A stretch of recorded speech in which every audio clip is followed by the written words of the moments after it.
tudo bem com vocês? Agora estreando aqui na disciplina de Geografia, esse que vos fala, professor Brunão, que trouxe aqui um reforço do ensino médio, porque quando a coisa aperta, a gente precisa pedir ajuda para os universitários de gabarito. Tenho aqui do meu lado ninguém mais, ninguém menos do que o professor de Geografia do ensino médio. Pois é, galera, vai aquecendo os motores aí, porque o ano que vem esta figura é que dará aula de Geografia para vocês. Tem aqui ao meu lado o professor Carlinhos. Fala, meu brother, como é que você tá? Fala, Bruno, que saudades que eu estava de você. Gente, é o seguinte, eu e o Bruno, a gente tem uma amizade muito, mas muito forte fora das salas. A gente é muito amigo. Verdade. Fazia, o dia que nós estamos gravando a aula, fazia algumas horas que eu não vi o Bruno. Então, eu estava triste porque há algumas horas eu não tinha visto o Bruno. Então, só para vocês terem uma ideia Perfeito. do grau da nossa amizade. Eu fiquei horas sem ver o Bruno e já estava sentindo falta do meu amigo Bruno. E deixa eu falar uma coisa para vocês. Esse cara aqui é uma lenda, gente, que eu trouxe aqui para dar aula com vocês. Primeiro que eu quero agradecer a oportunidade, né, de poder voltar a dar aula para vocês. É sempre de uma grande alegria, né? Sei que vocês são meninos e meninas inteligentíssimos, dedicadíssimos, então, para mim é de grande felicidade. E obviamente, poder já começar a apresentar para vocês o Carlinhos, que estará com vocês no ensino médio do ano que vem, né? Então, aqueles que estiverem aqui no Colégio Natureza, desejo que todos possam estar aqui no próximo ano, teremos essa figura com a gente. E o tema, Carlinhos, não é um tema fácil, viu? Já vou adiantar para você, o tema não é um tema fácil, é um tema que vai exigir aí um pouquinho da nossa capacidade de reflexão, de síntese, de argumentação, porque hoje, nessa aula para o 9º ano, nós vamos falar a respeito dos aspectos físicos, populacionais e religiosos dessa região, que é uma região caracterizada, Carlinhos, como diria a galerinha na linguagem da quebrada, por treta, né? Sempre que fala no Oriente Médio, a gente lembra de treta. É óbvio que há uma diversidade religiosa muito grande, há uma diversidade de culturas, diversidade étnica que é um pouco negligenciada. Todo mundo olha para essa região muito com os olhos do colonizador europeu, vamos dizer assim, né? Exatamente. Mas ainda assim nós sabemos também que há uma série de problemas ali, né, Carlinhos? Exatamente. Essa região, Bruno, é uma das regiões de povoamento mais antigas do mundo, né? E ali dentro nós temos berço, essa região é berço de grandes civilizações. Então, é óbvio que por ser uma região antiga, berço de civilizações, ela tem muita história para contar, né, Bruno? Vamos ficar só em 3 aqui, né, Carlinhos? Estamos falando que é berço da Mesopotâmia, é berço da antiga civilização dos hebreus, né, a antiga civilização hebraica, e é berço também da antiga civilização persa, só para ficar em algumas, né? Só para a gente lembrar de algumas aqui, algumas dessas que são as maiores civilizações que a gente já teve, né, Bruno? Só para constar, né? E essa galera aí, se eles tiverem com a memória boa, viu, Carlinhos? No 6º ano eles tiveram aula sobre isso, viu? No 6º ano eles tiveram aula sobre essas civilizações. Mas enfim, pessoal, aqui depois ficará disponível para vocês essa live class, né? Nesse slide, e aqui estão os slides com o conteúdo da aula de hoje, que vocês também podem acessar aí ao entrar nessa aula por meio do Natureza Cloud, tá certo? Bom, começando a nossa aula... Nossa, deu uma engasgada aqui, Carlinhos. Como é ao vivo, é assim mesmo, né? A gente não põe edição, não. Deu uma engasgada aqui, deu uma engasopada. O Bruno tá com tossinha, gente. Deu uma engasopada aqui, porque depois de falar muito durante o dia, eu e o Carlinhos estamos gravando na noite, porque nós não paramos, né, Carlinhos? Agora é exatamente 10 horas da noite e estamos aqui com animação total fazendo essa gravação. Nossa, a gente não para, Bruno, a gente parece, né, aquela galera de rádio. Opa.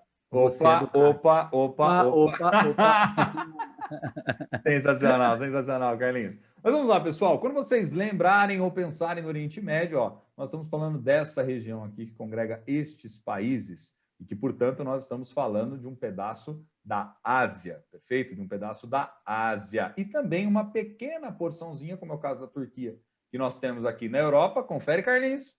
Confere. Você tem um pedaço da Turquia dentro da Europa, uma pequena parte da Turquia dentro da Europa, e você tem a maior parte da Turquia dentro do Oriente Médio. Legal. Então, a Turquia tem um pedaço dentro da Europa, é um pedaço pequeno, e a Turquia tem uma parcela, né, a sua maior parcela dentro do Oriente Médio. Lembrando que a Turquia um dia foi o grande império turco-otomano, né, Bruno? Perfeito, o grande Império Turco-Otomano, né? Tem a sua capital, que a galera confunde, né, Carlinhos? A capital é Ankara, da Turquia, né? Mas Isso. uma das principais cidades que também é berço de boa parte da civilização ocidental aí, que passou desde a Grécia Antiga, que era a antiga Bizâncio, depois foi se tornar, ao longo já da divisão do Império Romano em duas partes, o Império Romano do Oriente, a famosa cidade de Constantinopla, e que depois vai se tornar a atual Istambul, né? Um dos principais centros comerciais do mundo, acima de tudo, e, portanto, berço aí de parte dessa civilização do Oriente, muito importante, centro e rota comercial, que passava, inclusive, as antigas rotas das sedas lá atrás, né, Carlinhos? Exato. Aliás, falando em Istambul e jogando para a atualidade, é uma das regiões hoje, uma das cidades, melhor dizendo, que, segundo pessoas que já viajaram muito pelo mundo, Bruno, é considerada por várias pessoas que eu já conversei, uma das cidades mais lindas do mundo e uma das cidades que, em termos de beleza, de questão histórica, vale a pena ser visitada. Fica a dica aí para os alunos e para os pais dos alunos, de gente que já esteve lá. Lembrando que a Turquia é um país muçulmano. Isso não pode ser esquecido. Perfeito, perfeito. Então, esses são os países que compõem o Oriente Médio: Turquia, Síria, Iraque, Irã, Afeganistão, Kuwait, Catar, Emirados Árabes, Omã, Iêmen, Arábia Saudita, Jordânia. Temos ainda aí também o Estado de Israel, que até puxei aqui para o cantinho, e as disputas aí envolvendo Israel e Palestina, históricas, né, Carlinhos? Quer fazer algum comentário a respeito disso? Quero, Bruno, quero. Só para vocês terem uma ideia, essa região que está demarcada aí no primeiro mapinha com o nome Palestina, hoje nós chamamos de Israel. Na verdade, essa região, ela historicamente, ela passa por várias denominações, ou ela tem várias denominações. A gente chama essa região hoje de Israel, esse país hoje de Israel, na verdade, eu até falei errado, esse país hoje é Israel. Esse terceiro quadrinho aqui, ó, né, para quem estiver observando. Esse país aí hoje é Israel, mas no passado, Bruno, essa região foi chamada de Canaã, né? Perfeito. Os judeus que habitam esse país, né, que é o povo original desse país, eles chamam essa região de Canaã. Canaã é a terra prometida ao povo judeu. Então, uma outra denominação que você pode encontrar aí é terra prometida. Então, você tem o nome Canaã, você tem o nome terra prometida. Como Jesus viveu nessa região, essa região também pode ser chamada de Terra Santa, né? Aí é a terra onde Jesus nasce e Jesus morre aí, né? Jesus nasce em Belém, na cidade de Belém, e morre na cidade de Jerusalém. Então, essa cidade é chamada esse país é chamado também de Terra Santa. E, aliás, né, Carlinhos, uma região aí, uma cidade, enfim, todo um território, digamos assim, que também sempre foi alvo de peregrinação, acima de tudo, né? Desde os grandes patriarcas lá, para quem é mais religioso, obviamente conhece um pouco mais da história da Bíblia, vai poder acompanhar toda essa peregrinação, né? Terra aí de grandes figuras, como o grande patriarca Abraão, mesmo Moisés, enfim, todos aqueles personagens bíblicos, né? É que, na verdade, Bruno, historicamente falando, o povo judeu, que também é chamado de povo hebreu, então pode ter as duas nomenclaturas, o povo judeu morava na região onde hoje é o Iraque, ali é na região onde é o Iraque. E eles foram, né, mandados em nome de Deus para um outro lugar. Então, eles foram tirados de um lugar chamado Ur, que fica ali onde é o Iraque, e foram levados para... Na verdade, o Ur fica ali no entroncamento entre o Iraque e o Kuwait, na verdade, né? Fica bem ali, que era uma das antigas cidades da Mesopotâmia. Isso. E aí, Bruno, tudo isso veio para Abraão. Então, Abraão seria esse primeiro patriarca, né, que vai fazer esse contato com Deus, e dali vai sair a história e, consequentemente, a ida para a Terra Santa, para a Terra Prometida, no caso, né? Perfeito. E eles foram parar ali em Canaã. Então, você tem o nome de Canaã, que é o primeiro nome desse país. Depois você tem o nome de Terra Prometida, que é uma outra nomenclatura. Terra Santa por conta de Jesus, tá? Depois a gente tem essa região chamada de Palestina, né? E agora, mais recentemente, o nome de Israel. Então, todos esses nomes dizem respeito ao mesmo lugar, ao mesmo país. Mas os conflitos que existem ali, né, pessoal, nos dias de hoje, tem a ver principalmente com motivações de ordem religiosa. Por quê? Porque é nesse pedacinho aí, como nós vamos falar um pouquinho mais à frente, que vão surgir as principais, as 3 maiores religiões monoteístas do mundo, né, Carlinhos? Exato. O cristianismo, o judaísmo e o islamismo, né? É o seguinte, Bruno, para as 3 grandes religiões, a cidade de Jerusalém é uma cidade sagrada. É uma cidade sagrada, por conta de monumentos que existem nessa cidade que deixam a cidade sagrada para as 3 religiões. Tá? Você tem a Igreja do Santo Sepulcro, que é o lugar onde Jesus nasceu. Você tem a Igreja da Natividade, onde Jesus nasceu.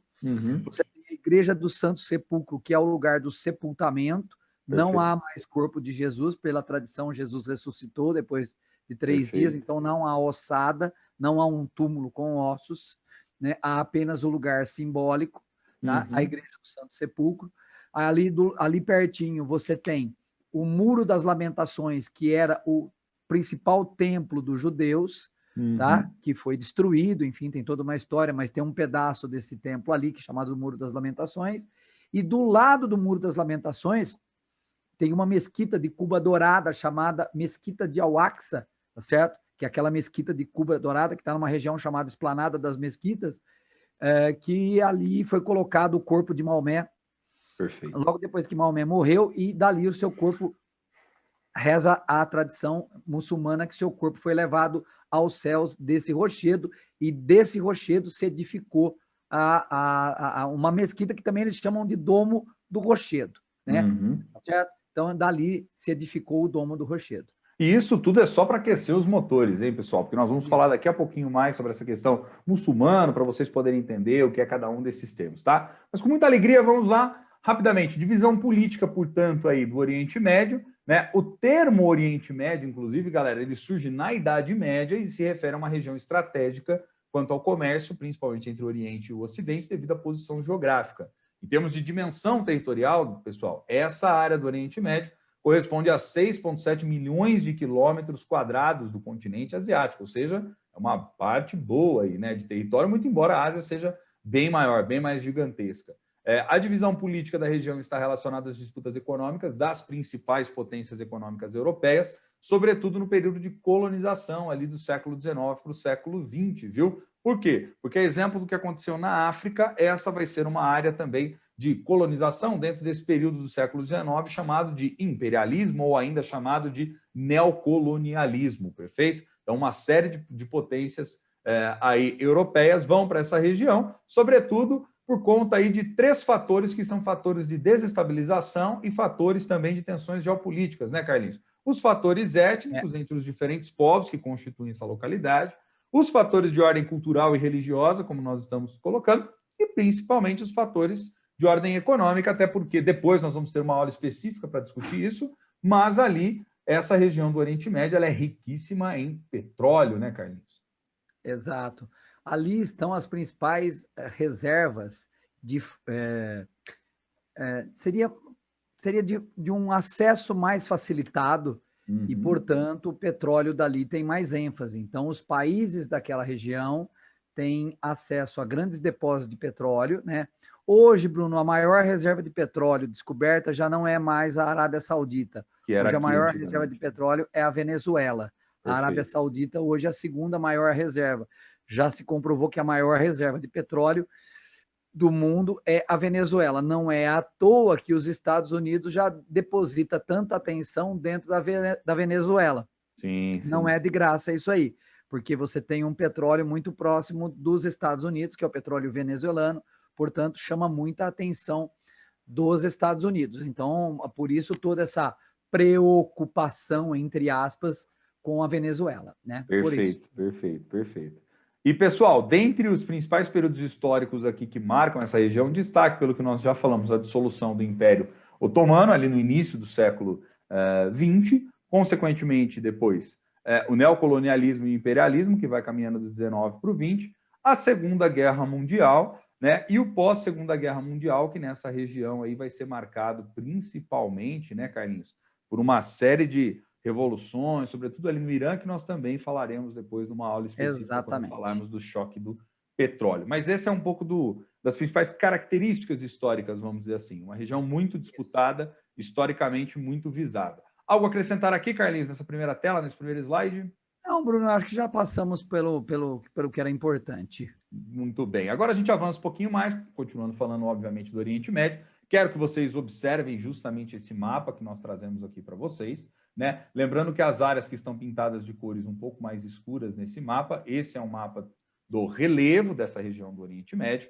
Então, as áreas que são mais escuras são aquelas que possuem mais de 4.000 metros, tá? Então, as áreas mais altas, áreas de planalto, lembrando aqui, basicamente 3 tipos de relevo, né? Então, nós temos áreas de planaltos, áreas de planícies e áreas de depressão. E isso foi matéria que eu ensinei para essa turminha, viu, Carlinhos? Eu ensinei para eles no 6º e 7º ano. Bruno, eu queria ser aluno para poder ter sido seu aluno, entendeu? Não fala assim, porque na verdade é o contrário. Eu queria ter sido seu aluno. Mas vamos lá. Então, quem sabe eu seria melhor em geografia, viu, Carlinhos? Então, vamos lá, pessoal. Então, o que acaba acontecendo aqui? Ó, nós temos essas áreas, e aí eu quero falar um pouquinho dessas características dos relevos, e o Carlinhos, né, do relevo, aliás, e o Carlinhos vai fazendo os comentários aqui complementares. O relevo da maior parte das terras aqui é formado por baixos planaltos, né? Destaque para 2 deles, poderia ser até 3, né, Carlinhos? Destaque para o 3. planalto. Eu acho melhor destacar 3, Bruno. Vamos destacar 3 aqui, ó. Então, ó, planalto da Anatólia, né? Certo? Planalto da Anatólia, tá até aqui, ó. Planalto da Anatólia. Planalto da Arábia, certo? Isso. Toda essa região. E eu coloquei aqui como outro item, ó, casos de sorgimento do relevo, que são os planaltos da Armênia, do Irã, que é essa parte aqui, ó, planalto do Irã, certo? Então, esse que você está circulando, Bruno, né, é o da Arábia. Aí vai para o outro lado, atravessa o Golfo Pérsico. Se você for para uma... Isso, esse aí é o planalto do Irã. Isso, então, aqui o do Irã, Bruno, aqui o da Arábia. Isso. Então, se você olhasse para a região, você vai ter planalto Irã, planalto Arábia e planalto do Anatólia. Então, na verdade, você tem planalto de todos os lados. E no meio, você tem a área que está em verde, que é a principal planície da região, que é a planície da Mesopotâmia, Bruno. Então, vamos fazer o seguinte, ó, Carlinhos, aqui, só para ficar fácil para eles, ó. Então, planalto da Anatólia, certo? Não, esse é o planalto da Arábia, isso, ó. Não, da Anatólia aqui, ó. Onde está meu mouse aqui, ó, da Anatólia. Não, é que tem, o Bruno, é que tem um delay para mim, né? Tem um delayzinho, por isso que fica lá, o meu mouse passa do outro, ó. Mas da Anatólia. Aliás, ó, vamos até fazer o seguinte, ó. Eu vou pegar uma outra cor aqui, né? Vou pegar uma outra cor aqui para poder pintar e ficar mais fácil. Então, ó, vamos começar aqui, ó, para a galera ficar esperta. Falando em planalto no Oriente Médio, planalto da Anatólia, certo? Muito bem, muito bem. Muito bem, planalto da Anatólia. Nós temos depois essa imensa parte aqui, ó, que é o que nós estamos falando de planalto da Arábia, certo? Isso, muito planalto bem. Da Arábia. E aqui depois, né, aqui como está desenhadinho para vocês, nós temos, está mais ou menos desenhado, viu, pessoal? Mais ou menos, tá? O planalto do Irã, certo ou não? Certo, Bruno. Então, as 3 regiões planálticas, tá? Agora vamos pegar uma outra cor, porque o Carlinhos estava falando de outra coisa, na parte verdinha, né, Carlinhos? Estava falando? Isso, no meio. Aqui, ó, onde nós temos, olha os rios aqui, né, Carlinhos? Rio Tigre, né? Isso. E Rio Eufrates. Se nós temos aqui nessa área de rio, são áreas de planície, nesse caso. Planície. Certo? Então, essa grande área que nós temos aqui, ó, é uma área de planície. Certo, Carlinhos? Não, Bruno, tira essa parte de baixo, vai só até a boca do Golfo Pérsico. Vamos fazendo o seguinte, vamos refazer aqui, ó. Então, ó, preste atenção. Tira essa parte de baixo. Vamos até na boca aqui, mais ou menos, do Golfo Pérsico, ó. Isso, esse pedaço aqui. Não, para cima, Bruno, para cima. Tira essa parte, sai do Bahrein. Sai do Bahrein. É porque, o Carlinhos, minha canetinha aqui, cara, tá complicada. Fica tranquilo, Bruno. Mas aqui, ó, vamos fazer assim, ó. Planície da Mesopotâmia, fica mais fácil. Ih, gente, sabe o que acontece, meninos? Essas canetas, quando a gente vai mexer, elas são terríveis. Elas são terríveis. Você vai mexendo com ela aqui, ela vai de um jeito, você vai do outro, você vai do outro, você vai... Beleza. Mas aqui, ó, planície da Mesopotâmia. Perfeito, pessoal? Essa é a área aqui que nós temos principalmente do Rio Tigre e do Rio Eufrates, porque eles vão justamente desembocar nesse pedaço aqui do Golfo, certo? Isso, Bruno. Essa é a parte de relevo. Lembrando, Bruno, que a planície da Mesopotâmia, ela é estudada na aula de história, ela é histórica, né? A gente estuda ela em história, ela é muito, muito, muito importante, e é uma das pouquíssimas regiões dentro, uma das pouquíssimas áreas dentro do Oriente Médio que tem água, Bruno, porque aí o grande problema é o acesso à água. Então, de forma geral, toda essa área que nós vimos aí tem dificuldade em acessar água. Em compensação, essa região da Mesopotâmia, nós temos o acesso à água, a facilidade de água. Muito bem, vamos limpar tudo aqui, a bagunça que nós fizemos e continuar falando aqui. Então, movimentos tectônicos determinaram a formação de falhas e rebaixamento da borda norte da placa arábica, certo, Carlinhos? Certo.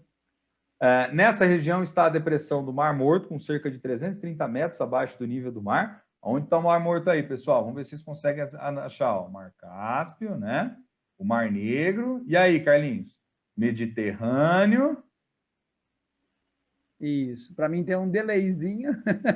Eu adoro esse delayzinho, adoro esse delayzinho. Nós temos depois o Mar Morto, né, pessoal? É uma região de mares aqui, né? Isso. Ô, Bruno, o Oi. Mar Morto é como se fosse uma piscina num rebaixamento aí dentro, Isso, onde vai exatamente. cair. Quem vai encher o Mar Morto de água, Bruno, é o Rio Jordão. E aqui, o Rio galera. Jordão é que vai encher o Mar Morto de água. E o nome Mar Morto faz jus mesmo, porque o lugar é morto, Bruno. A concentração de sal é gigante, tá? Então você está vendo aí o mar. Na verdade, eu apaguei, ó. Apaguei o Mar Morto. Isso. Adoro brincar com esses recursos aqui, adoro brincar com Gente, o Bruno é um cara que fuça em tecnologia. Eu sou meio primitivo, é o Bruno que me ajuda. Gente, toda a tecnologia do colégio, quem me ajuda é o Bruno. Eu não manjo nada. Mas olha só, Carlinhos, olha só que genial. Nós apagamos o Mar Morto e voltamos ele, né? Então, nessa região, como nós estamos dizendo, tem a depressão do Mar Morto. Próximo já às áreas litorâneas, pessoal. Próximos às áreas litorâneas, às planícies litorâneas, né? Na região central, como nós dissemos, destaque para a planície da Mesopotâmia. Então, portanto, tudo que eu escrevi aqui para vocês, galera, é após essa rápida explicação, para ficar como um quadro de síntese aí para quando vocês precisarem voltar e estudar novamente, tá? Então, na região central, destaque para a planície da Mesopotâmia, cortada, portanto, pelo Rio Tigre e Eufrates. Vale destacar que é uma região de solos férteis e de grande uso para as atividades agrícolas, isso desde as primeiras civilizações que se formaram, tanto é que Mesopotâmia significa justamente essa ideia do entre rios, né? Por isso que se chama Mesopotâmia, tá? Entre o Rio Tigre e o Rio Eufrates, e, portanto, lá atrás essas sociedades elas se fixavam, né? O processo de sedentarização se deu à margem desses rios. O Oriente Médio esteve coberto de mares há milhares de anos, e isso, portanto, é uma condição fundamental para compreender a sua riqueza petrolífera, acima de tudo, né? E também, galera, eu gosto de destacar aqui para vocês, acima de tudo, essa importância que nós temos, né, Carlinhos, se a gente parar para pensar, desse fator do petróleo para toda a região, como nós já dissemos, e o que explica, portanto, né, é, em larga medida, o fato de você ter aí áreas que foram, portanto, cobertas há milhares e milhares de anos, certo?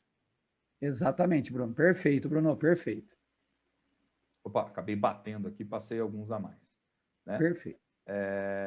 Algo a mais a acrescentar nessa parte, Carlinhos? Não, Bruno, eu acho que a gente falou tudo, passou tudo que era importante. Tudo que era o mais importante dessa região, galera. Agora a gente avança um pouco mais aspectos naturais, falando sobre a hidrografia. Já falamos um pouquinho, então vamos só pincelar aqui e mostrar para vocês de uma maneira mais clara. Aqui nós temos os rios Tigres e Eufrates, certo? Rios esses que nascem na Turquia, certo, Carlinhos? Isso, Bruno. Ó, gente, o rio Tigre e Eufrates, ele nasce na Turquia, passa pela Síria, passa pelo Iraque, no Iraque ele se junta, forma um rio só. Quando forma um rio só, esse canal acaba tendo um nome, tá certo? E vai desaguar ali numa região chamada Golfo Pérsico.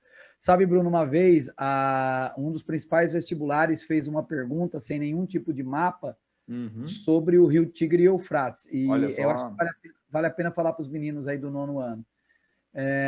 você tinha que lembrar de cabeça para fazer o exercício que o rio Tigre e o rio Eufrates nascia na Turquia. Nossa. Então, era uma pergunta dissertativa, sem nenhum mapa no exercício, e você, Bruno, tinha que saber de cabeça que o rio Tigre e Eufrates nascia na Turquia, para conseguir matar o exercício. Dificílima questão. Esse era dificílimo, hein? Para o aluno lembrar de cabeça, difícil. Tem uma outra coisa que é muito difícil, Bruno.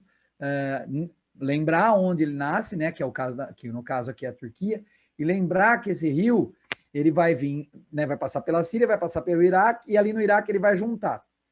Quando ele se junta, tem que lembrar o nome do canal que forma a junção. Shatt né? al-Arab. Exatamente, Bruno. É meio parece até um palavrão. Shatt al-Arab. Carlinhos, você é muito Shatt al-Arab. Exatamente. Mas o Bruno, esse é o nome, então, Shatt al-Arab. Gente, o Bruno também domina o árabe. Né? Não, na verdade não, eu estou no embromation mesmo, mas beleza, vamos que vamos, vamos avançando, pessoal. Então, aí o Tigres e Eufrates, que são fundamentais, e um que tem, inclusive, um significado do ponto de vista religioso muito importante, né, Carlinhos? Que é justamente o Rio Jordão. Rio Jordão, esse que vai desembocar no Mar Morto. Eu brinquei aqui, coloquei a foto junto com a outra, galera, mas eu fiz um conector aqui, viu? Para vocês não acharem que o Rio Tigres e Eufrates é que desembocava no Mar Morto. Não é assim, não, viu? É o Rio Jordão que desemboca aqui no Mar Morto. Ô, Bruno, algumas curiosidades sobre o Rio Jordão. Muito bem. O Rio Jordão, ele é o rio que vai formar o Mar Morto. Uhum. Ele vai nascer, as principais nascentes do Rio Jordão estão na Síria, as principais nascentes do Rio Jordão estão na Síria, e curiosamente, Bruno, você vai ver ali em cima, ele vai formar um lago chamado de Mar da Galileia, né? A gente vai se lembrar de Jesus o Galileu, o pessoal chamava Jesus de o Galileu, né? Bom, essa região do Mar da Galileia não é, portanto, um mar de água salgada, meninos. Quando você pegar qualquer coisa sobre Mar da Galileia, que a gente água doce. É água doce, né? É um lago de água doce que vai dar que vai sair no Rio Jordão. Muito Detalhe, bem. Bruno, o Rio Jordão é muito utilizado para projeto de irrigação, muito utilizado. Inclusive, o Mar Morto está com um problema que é um problema de estar secando, porque estão tirando água do Rio Jordão nos últimos anos. Olha só. E isso porque o Mar Morto já é um mar morto, né? O nome já diz tudo. Tanto que a foto, meninos, que o Bruno pôs aí do lado, tem duas curiosidades, Bruno. A primeira curiosidade é o sujeito boiando, porque o mar tem uma concentração de sal tão grande que você faz o corpo boiar, você não afunda. E a segunda, dá uma olhada no tanto que o pé desse caboclo é encardido, Bruno. Pelo amor de Deus, Jesus. Olha aí, meninos. Isso aí, mas isso é do fundo do mar, será que Olha, Bruno, aí tá uma grana incógnita. Eu tô achando que esse cara... Carlinhos, nós vamos fazer um tour lá no Mar Morto para ver qual é que é, entendeu? Aí a gente vê depois e volta. Aliás, Bruno, quando você for fazer o tour e levar os alunos, né, para fazer o tour com você, que eu tenho certeza que eles vão querer ir, claro. Os pais dos alunos também, vários vão querer ir, principalmente os que gostam de, né, viajar e religião e tal. Ô Bruno, o Mar Morto, ele já tem uma casca de sal na borda, porque essa história dele tá secando, o sal tá ficando na borda. Então, né, a galera que vai lá... Ô Bruno, diz que não dá para ficar muito tempo, porque a água é muito salobra, você já começa a cozinhar dentro da água. Quer dizer, você entra só para brincar e ripa na chuva. Tem que cair fora lá, senão você sai cozido, né, velho? Você sai cozido de lá. Muito bem, pessoal. Então, ó, a primeira coisa importante aqui também que vocês têm que gravar, falamos de Oriente Médio, aspectos físicos, tá? Em relação à hidrografia, o Oriente Médio ele é marcado por essa pobreza hidrográfica, considerando, portanto, né, toda essa dimensão territorial. Onde está a parte mais da bonança, digamos assim, né, Carlinhos? Do ponto de vista hidrográfico, é onde nós temos aí o Rio Tigres e Eufrates e também o Rio Jordão, a despeito desses problemas que o Carlinhos acabou de sinalizar para todos nós, né? Algo a acrescentar aqui? Bruno, acho que nós passamos tudo. Muito bem. Agora a gente avança um pouquinho mais falando sobre clima e vegetação do Oriente Médio, galera. Clima e vegetação. Não é novidade. Falamos do Oriente Médio, você lembra o quê? Calor, né? Olha, até meu copo d'água aqui secou, viu, Carlinhos? Porque, olha, falou em Oriente Médio, é quente pra dedéu, né, rapaz? Bruno, muito, muito quente. Ele está numa região aí que é uma região de alta pressão, né? Uma região, o relevo dificulta a chuva, a pressão atmosférica local dificulta a chuva. Aí, Bruno, tem um conjunto de fatores que faz com que a região não tenha chuva. O relevo é um fator, a questão dessa região aí está na mesma linha do deserto do Saara, Perfeito. que é uma região de alta pressão, que é uma região, né, onde não facilita a penetração de massas com umidade, né? Então a região tem dificuldade de entrar massas de ar úmida, tá certo? Nós temos a dificuldade de entrar massas de ar úmida e, portanto, essa região vai ter um predomínio, né, de 90% do seu território do clima árido e do clima semiárido. Você vai ver, Bruno, que os climas mais chuvosos, eles estão mais para as bordas, perto do oceano. Na borda, nós temos um clima mais úmido, né? Como, por exemplo, o caso do clima mediterrâneo, ali na beira do mar Mediterrâneo. Então, vamos desenhar, ó. Clima mais úmido está aqui, né, ó. E, gente, o Bruno com essa caneta está se divertindo. Eu adoro. Né? Então, ó, o clima mais úmido está aqui, ó. Inclusive está pintadinho na faixa mais verde aqui para vocês, perfeito, né? Então, próximo do mar Mediterrâneo, onde, consequentemente, você já vai conectar aqui uma coisa, né, Carlinhos? Falei mar Mediterrâneo, vegetação de tipo mediterrânea, né? Uma coisa já vai puxando a outra. Já vai puxando a outra. A vegetação mediterrânea, meninos, é uma vegetação arbustiva, chamada de maquis e garrigues, tá? Muito bem. Arbustos mais altos e arbustos mais baixos. Muito bem, muito bem, muito bem. Aí depois nós temos essa ampla parte aqui, ó. Isso aqui é calor, hein, gente? Isso aqui é desértico, né, Carlinhos? São as áreas desérticas, né? Ó. Isso, é aquele clima. Imagina que agradável que deve ser agora, nesse exato momento, né? Posto o fuso horário e tudo mais, a temperatura na Arábia Saudita, Carlinhos. Exatamente, Bruno, é assim, ó, durante o dia 45, 50 graus, ai, que suave. Durante a noite 0. Olha aí, a galera estava reclamando que esses tempos atrás aqui na região nós tivemos aquela onda de calorão, né, Carlinhos? Os caras lá estão acostumados, tira de letra, né? Não, para eles é muito sossegado, agora para nós é terrível, porque nós não estamos tão acostumados com essas temperaturas. Apesar, né, Bruno, que no Rio de Janeiro é normal dar 40 graus, né? Não, mas não no meio de um deserto, né? O Rio pelo menos tem, né, o Carlinhos, ainda tem um mar ali, né? Dá para dar um magazinho, né? Agora imagina no meio do deserto da Arábia Saudita, que delícia que deve ser, né, Bruno? Nossa senhora, deve ser um negócio lindo. Aliás, né, 2022 vai estar todo mundo de olho nessa região aí, né, Carlinhos? Você sabe que tem 2022? Tem a Copa, né? Opa, a Copa do Mundo do Catar, né? Vai ter que fazer estádio com ar-condicionado, velho. Porque, pelo amor de Deus. Bruno, mas eu tinha visto já eu não sou um apreciador desse tema, né? Mas eu vi que eles estão montando, a infraestrutura já está sendo montada já. Sim, já está sendo montada, já está sendo montada. Já deve estar até pronta, viu, Carlinhos, se duvidar? Deve estar até pronta. Até porque, Bruno, uma boa parte desses países que estão aí nessa região, que são produtores de petróleo, eles sabem que o petróleo não vai durar para sempre. Perfeito. Então, eles estão fazendo uma diversificação da economia, viu, Bruno? Por isso, então, a Copa do Mundo, justamente para mostrar esse investimento nessa diversificação que essa região vai ter. Muito bem, pessoal. Então, vamos lá, ó. Só sintetizando aqui os principais pontos. Clima árido e semiárido é o que predomina. Amplitude térmica, como o Carlinhos sinalizou, diária pode chegar até os 50 graus Celsius, né? Ou seja, muito frio à noite, muito calor durante o dia. Nas áreas, como a gente mostrou ali próximas ao litoral, clima mediterrâneo, né? Precipitação, portanto, é bem maior, tem mais chuvas ali naquela região. As massas de ar determinam, portanto, a escassez das chuvas, sendo que a região é dominada pela massa continental seca. A água, como nós sabemos, e falamos ainda há pouco, acaba sendo um recurso muito valioso, mas que é muito escassa nessa região. Tanto é, né, Carlinhos, que alguns países têm investido justamente por conta do crescimento populacional, da maior necessidade de água para atividades agrárias, para o próprio consumo humano, enfim, para tudo, né? Parte da solução que tem sido desenhada é realizar um processo de dessalinização, ou seja, meio que tirar o sal da água para tentar torná-la uma água potável, né? Principalmente da área do mar, né, Carlinhos? Isso. Ô, Bruno, seria a velha piada, é o que tem para hoje, né? É o que tem para hoje, né? É o que tem para hoje. A gente tem que se virar com o que sobrou aí, né? E o que sobrou é água no mar e o pessoal precisa sobreviver. Pensa o quê? Que todo mundo aqui no Brasil, que está aí em cima do aquífero, um monte de coisa. Então, vamos preservar, hein, galera? Consciência ambiental acima de tudo. Porque tem gente no mundo que está numa situação de guerra. Não vou dizer guerra necessariamente, mas não vou dizer assim. Quase que uma guerra hídrica. Essa que é a grande verdade. Exatamente, Bruno. Verdade seja dita. Verdade seja dita. A vegetação é constituída de xerófitas, né? Ou seja, que são plantas Tipo essas aqui, né, Carlinhos? Vamos dizer assim, quase essas. As xerófilas, gente, você pode chamar de xerófilas ou xerófitas. São plantas adaptadas à falta de chuva, né? Tudo São bem. plantas adaptadas ali à falta de chuva. Então, a gente vai encontrar xerófitas ou xerófilas, que são as plantas adaptadas à falta de chuvas.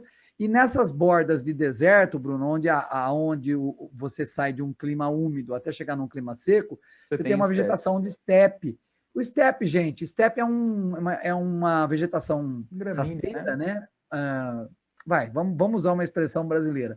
Lembra, um capim que é ressecado, tá? Perfeito, então, um capim ressecado. Muito bem, um capim ressecado. E onde o clima é mediterrâneo, a gente já sabe, a vegetação também falamos dos garrigos do maquis. E tem uma coisa interessante ainda ali, né, Carlinhos, que são os famosos oásis, né? Quem já assistiu o desenho do Pica-Pau viu andando naquele deserto, assim, de repente tem uma miragem, e aí nessa miragem você vê um oásis, né? O que é o oásis, Carlinhos? Oásis é o chamado olho d'água. Vamos traduzir para uma outra linguagem. É uma nascente de água no meio do deserto. Aliás, Bruno, as cidades que estão no deserto, elas dependem muito dos oásis. Ou se não, da chamada dessalinização, como você disse. Então, o Oriente Médio depende muito dos oásis ou da dessalinização. Mas deve ser uma coisa bonita achar um oásis, hein, Carlinhos? Deve ser uma coisa linda, hein? Por isso que você vê o oásis numa miragem, né? Porque ele não é fácil de ser achado. Ele é muito raro. Muito bem, pessoal. Então, avançando aqui um pouquinho mais. Agora terminamos essa parte física. Espero que vocês tenham compreendido até aqui. Vamos avançar um pouquinho para que a gente possa caminhar para o fechamento da aula, falando um pouquinho a respeito da população e da religião, né? Quando nós falamos da população, estamos falando aí que cerca de 300 milhões de habitantes formam, portanto, né, toda essa região do Oriente Médio, e que eles são originários de diferentes povos da antiguidade, né, Carlinhos? Os árabes, os curdos e os persas são aqueles que mais se destacam. Mas tem um probleminha aí dentre esses povos, hein, galera? Que são os curdos, que eles são até hoje o maior povo apátrida, ou seja, um povo sem pátria. Nós temos mais de 30 milhões de sujeitos aí espalhados nos países aqui, né, como a gente consegue ver no mapinha aqui do que seria, né, o Kurdistão, um território do Kurdistão, do povo curdo, né, que é a Turquia, o Irã, o Iraque e a Síria. Então, essa galera não tem pátria, né, Carlinhos? Na verdade, Bruno, eles gostariam de formar o seu país. Seu país, obviamente. Muito provavelmente vão ter uma dificuldade enorme, porque nenhum país onde eles estão gostaria de perder território para que eles formassem o país deles. Então, perfeito. Os curdos, eles são personas não muito gratas nessa região, viu, Bruno? Sim, ou seja, não se gosta tanto assim dos curdos. Eles são um povo coitado, né? Verdade. Não são tão amados, Bruno. Não são tão amados assim. Ainda mais... Eles não são como você, Bruno, que é um cara... Quem dera.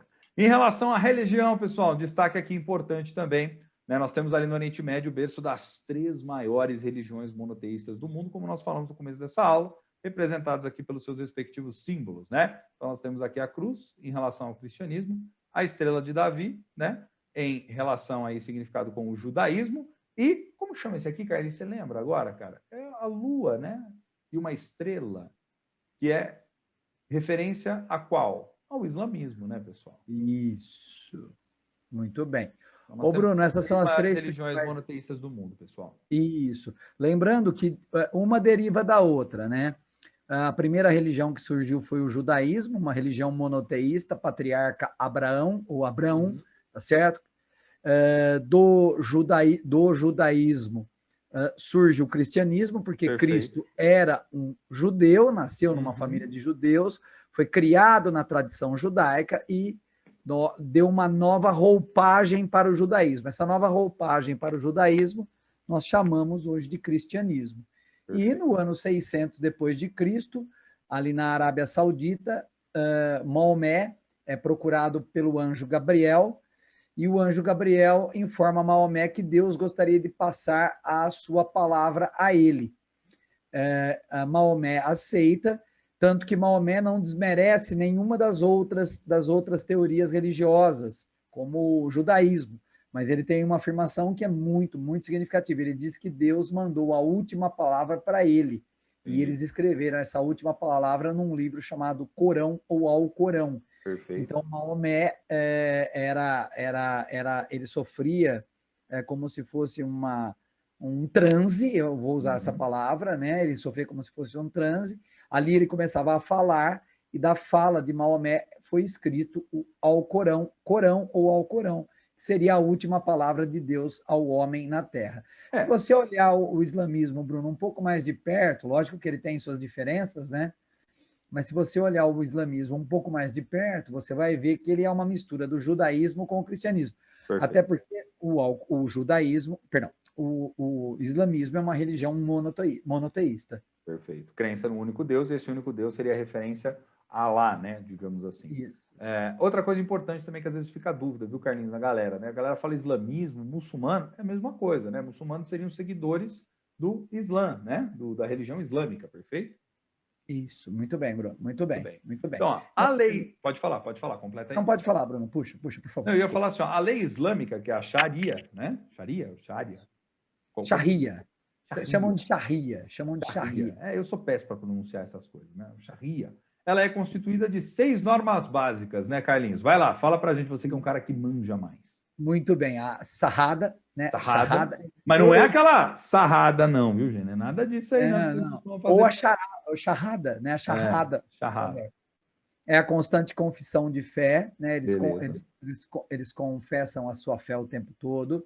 A salakat, que seria as 5 preces que eles fazem todos os dias voltadas para Meca, que é onde tudo começou. Por isso que quando eles fazem, né, todo aquele processo ali ritual, né, vamos dizer assim, né, das orações deles, eles têm que fazer em direção à cidade de Meca, certo? Isso, muito bem, Bruno. Aí nós temos a Hadith, que é você ir pelo menos para Meca uma vez na vida. A ideia, Bruno, é assim, ó, se você tiver condições, vá ver onde tudo começou, vá passear Perfeito. No lugar onde foi a origem. Inclusive, Bruno, é muito bonita a ideia.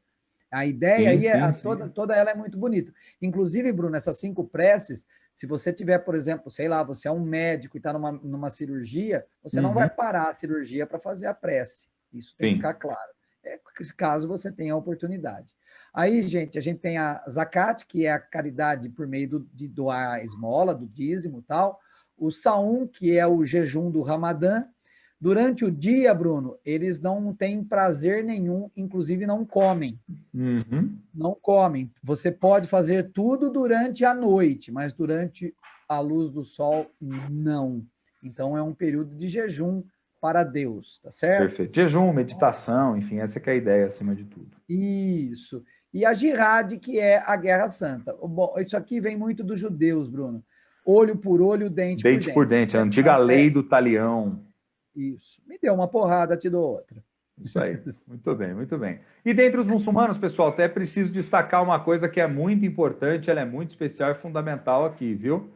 2 correntes diferentes entre eles. Uma que são os sunitas, né? Os sunitas são aqueles que são fiéis à tradição, que formam um grupo numeroso, hoje em dia, aproximadamente aí de 85% a 90% daqueles que são muçulmanos, são aqueles que seguem a Sunnah, a prática do profeta Maomé, e caracterizam-se pelo senso comunitário, além da moderação política. Então, a maioria, né, Carlinhos, dos islâmicos, vamos dizer assim, são aí sunitas, certo? Dos muçulmanos. Isso, são sunitas e são muito tranquilos. Galera, paz e amor. Isso.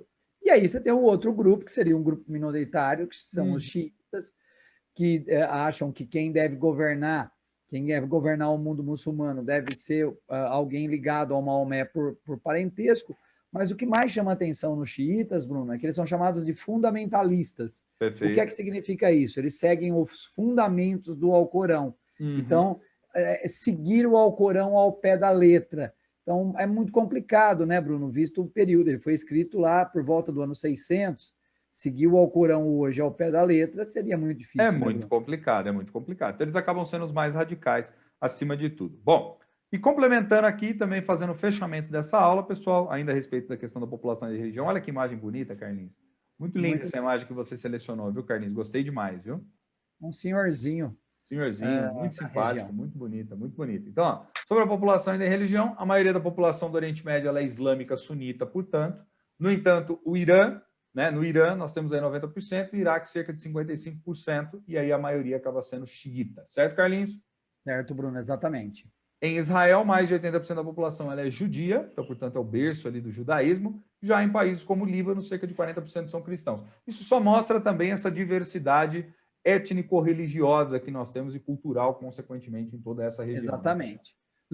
Só lembrando, Bruno, que quando você analisa, por exemplo, o Irã, você acho que já citou até agora há pouco, sim, o Irã é um país que eles são persas, eles são da etnia persa, mas eles são convertidos ao islamismo. Perfeito, perfeito. É o antigo povo persa, viu, pessoal? Lá na antiguidade, quando vocês estudam história, vocês estudam o persa, o Império Persa, Dario I, enfim, toda aquela história, vocês vão lembrar aí. As maiores densidades demográficas, ou seja, onde você tem maior população aí, né, são encontradas nas áreas mais úmidas, sopés das montanhas, nos oásis, nos vales fluviais e também nas planícies litorâneas, né, Carlinhos? Exatamente, que é onde tem água, né, Bruno? Então, onde tem água. Então, destacando aqui, ó, é onde você tem esse losango, esse quadrado, essa bolinha e esse retângulo aqui, certo, Carlinhos? Embora esse retângulo aqui nós estejamos já na África, no Egito, né? Mas pega um pedacinho aqui também. Que aí é o Rio Nilo, né, Bruno? Que é o Rio Nilo aqui, né? Onde tem boa parte da concentração. Mas se a gente pegar assim, é porque pega um pedacinho, né? Vamos dizer assim, tem um pedacinho do Oriente Médio que está aqui nesse cantinho. Na verdade, Bruno, todo o norte da África, ele é branco de origem muçulmana. Perfeito, por conta da ocupação territorial da época. Isso, exatamente. Então é branco de origem. Quiser entender mais, volta lá, século VIII, mais ou menos, Império Árabe, vocês vão entender toda a expansão aí desse povo, viu?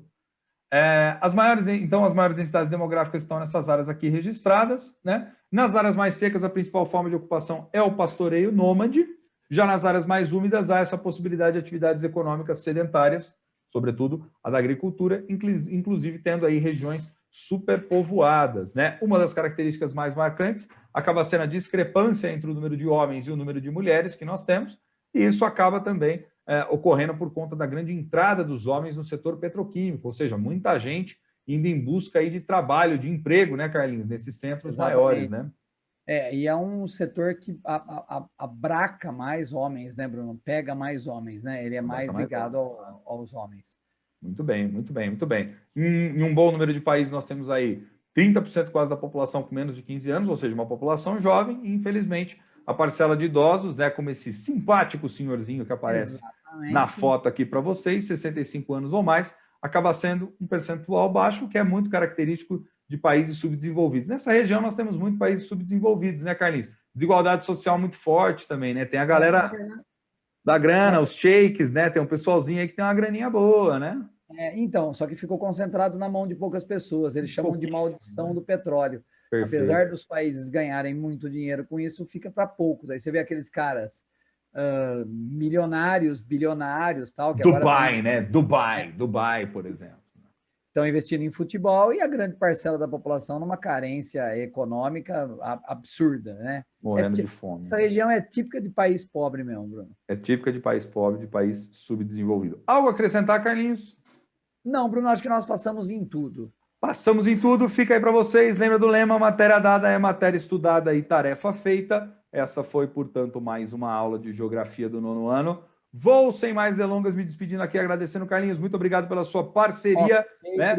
Pelos seus comentários sempre muito precisos. Estamos sempre juntos, sempre juntos, meninos. Valeu, Carlinhos. Grande abraço. E vocês, prestem atenção na aula, acompanhem com calma, se precisar, para, volta, estuda. Peguem a apostila, tá? Vai pegar a apostila de vocês, leiam o capítulo e façam a tarefa, que é fazer um resumo digitado desse conteúdo de hoje.